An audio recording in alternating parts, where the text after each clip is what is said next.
Well, I think it's obviously got to be something that the students can relate to, that they've got something to talk about, that's a topic that motivates them.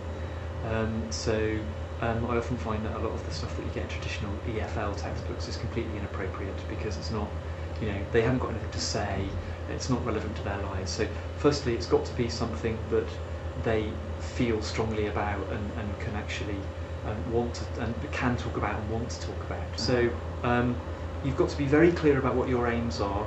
You've got to be sure of the sort of structures that you want them to try and start using more.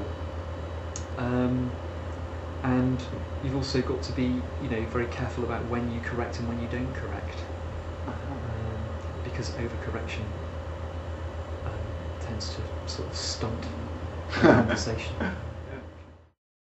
Because I've tended to teach the higher levels, their speaking is definitely a lot better than their writing, but what becomes a bit unfocused in their speaking is like register, really, not, they, unlike certain EFL student though, they might be using a register that's a bit too informal for the situation that they need to be, say they're going to the doctors or well, maybe not going to the doctors, but formal interview situations which they might well have, home office. I've actually also, when we had one, used camera quite a lot as a way, when we to focus them, because it can make them a bit self-conscious. It's got to be used selectively, but I think filming them sometimes makes them a bit more aware of how they come across.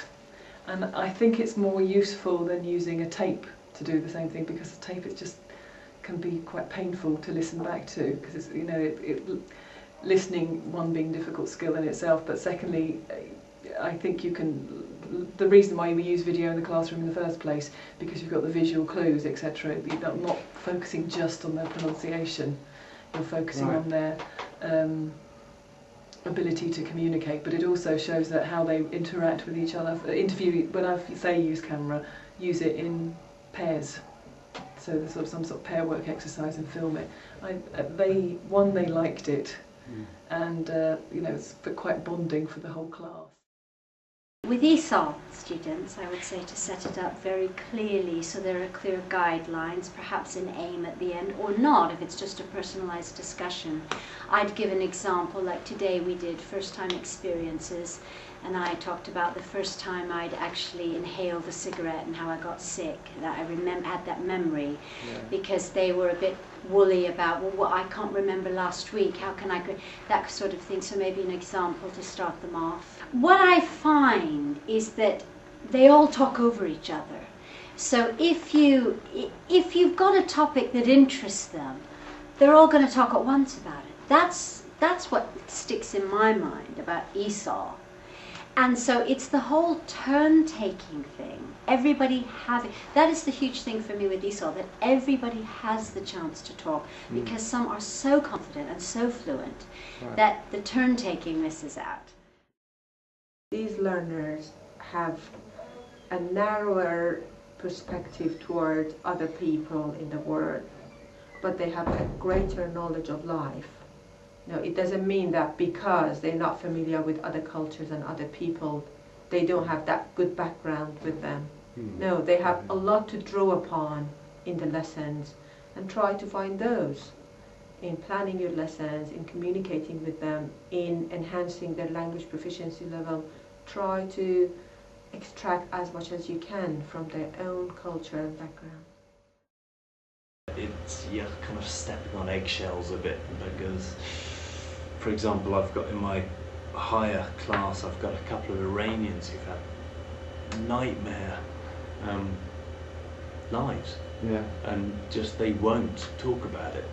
I had one yesterday come up to me and say, look, please don't get me to talk to the person next to me about my childhood.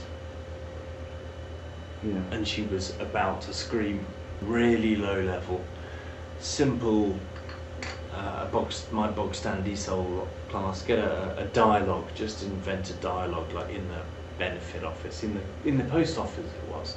Right. Can I have stamps for this, blah blah blah, and you get them to gap fill, and you work out the language, then they can practice the conversation, the dialogue together, then they try and practice without it. So they're Oh, actually right. memorising this. Yeah. You give them a couple of hints, you know, Yeah. like a word, a sentence, so they're memorising that. I personally prefer them to get on with something rather than me sort of hovering over them and correcting every second word that they're saying. So I just let it run and just hover quietly at the back, noticing, you know, mistakes or whatever, but not menacingly. Or no, thinking back to sort of when I was first teaching as well, you know, you taught them this grammar point or this particular point that you wanted them to use in the lesson.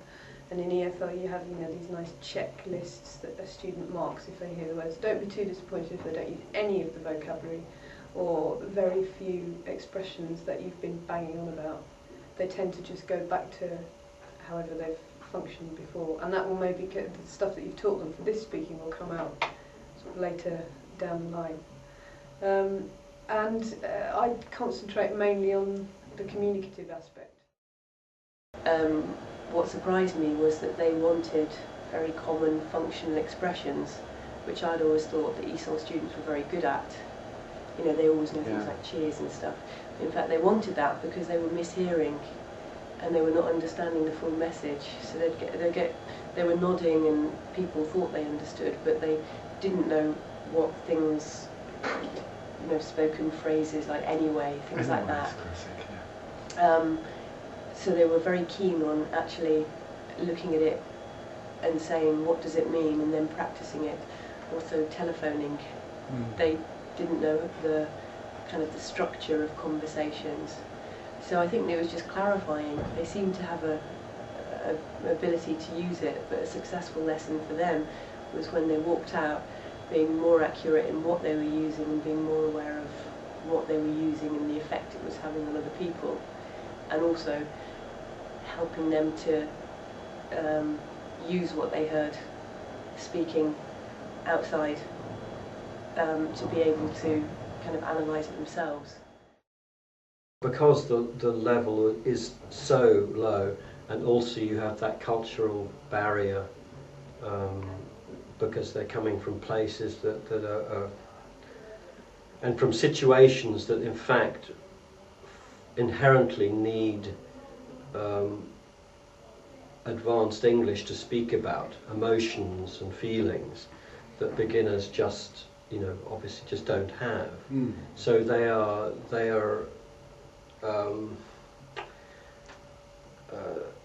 they're chained in a way by the fact that they only have get a very basic sentence out, and they want to say so much more. So you do end up doing very simplified little speaking tasks with them, which don't really mean anything to them at all. We'll go in there with the understanding that you're dealing with people who